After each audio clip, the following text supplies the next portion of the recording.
नमस्कार दोस्तों, आज के हमारे इस वीडियो में आप सभी का स्वागत है। आज हम आपके लिए कार्तिक मास की बुढ़िया माई और हनुमान जी की कहानी लेकर आए हैं। बहुत समय पहले की बात है, किसी गांव में एक बुढ़िया माई रहती थी।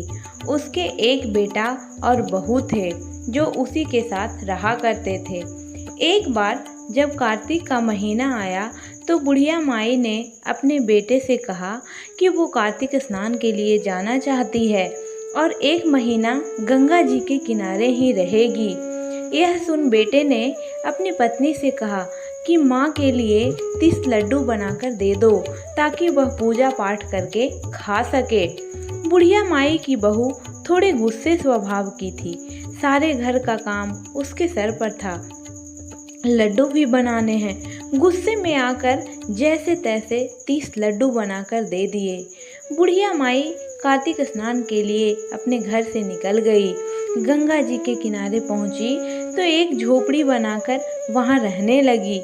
वह रोज सवेरे उठकर गंगा स्नान करके पूजा पाठ करती और उसके बाद जैसे ही एक लड्डू निकालकर खाने लगती तो हनुमान जी बंदर के रूप में आते और बुढ़िया माई खुशी खुशी वो लड्डू हनुमान जी को दे देती।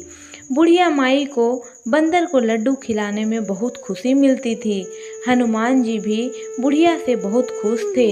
इस तरह से कार्तिक का पूरा महीना बीत गया और सभी 30 के 30 लड्डू हनुमान जी बंदर के रूप में खा गए। जब कार्तिक का महीना समाप्त हुआ और बुढ़िया माई वापस घर जाने की तैयारी करने लगी तो हनुमान जी उसके सामने प्रकट हुए। उन्होंने बूढ़ी माई की झोपड़ी की जगह आलीशान महल बना दिया। उसका घर धन दौलत से भर गया, अन्न धन के भंडार भर गए। उसकी काया निरोगी हो गई। यह सब होने के बाद वह अपने बेटे के पास वापस आई। बूढ़ी माई को इतना धनी देखकर उसकी बहू ने मन में सोचा कि अगले साल कार्तिक स्नान के लिए अपनी माँ को जरूर भेजूंगी। और अगले वर्ष जब कार्तिक का महीना आने पर उसने अपनी माँ को कार्तिक स्नान के लिए कहा और अपनी सास की धनवान बनने की सारी बात बताई। बुरे मन से उसकी माँ भी कार्तिक स्नान पर जाने के लिए तैयार हो गई। बहू ने बहुत प्यार से 30 लड्डू देसी घी मेवे डालकर अपनी माँ के लिए बनाकर दिए।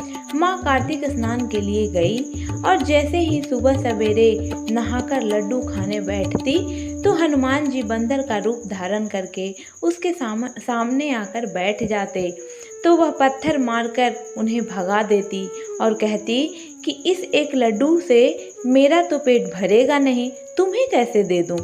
यह रोज का नियम था। पूरे 30 दिन तक यही चलता रहा। जब कार्तिक का महीना खत्म हुआ तो हनुमान जी फिर से प्रकट हुए और उन्होंने बहू के माँ की झोपड़ी को कूड़े के ढेर में बदल दिया और उसकी माँ को कोढ़न बना दिया।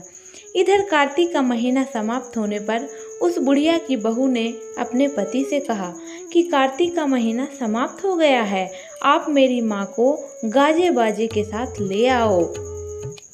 बुढ़िया का बेटा जब अपनी सास को लेने गया तो वहाँ देखता है कि उसकी कुटिया की जगह कूड़े का ढेर लगा है और वहाँ उसकी सास कोढ़न बनी बैठी है।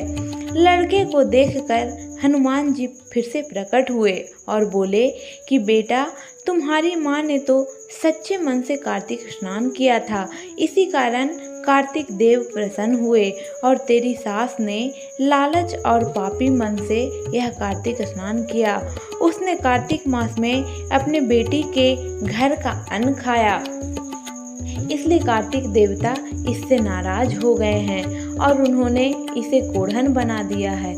तो हे कार्तिक महाराज, जैसी कृपा आपने बूढ़ी माई पर करी वैसे ही कृपा इस कहानी को कहते, सुनते और हुंकारा भरते सभी पर अपनी कृपा बनाए रखना। जय हो कार्तिक महाराज, जय हो गंगा मैया।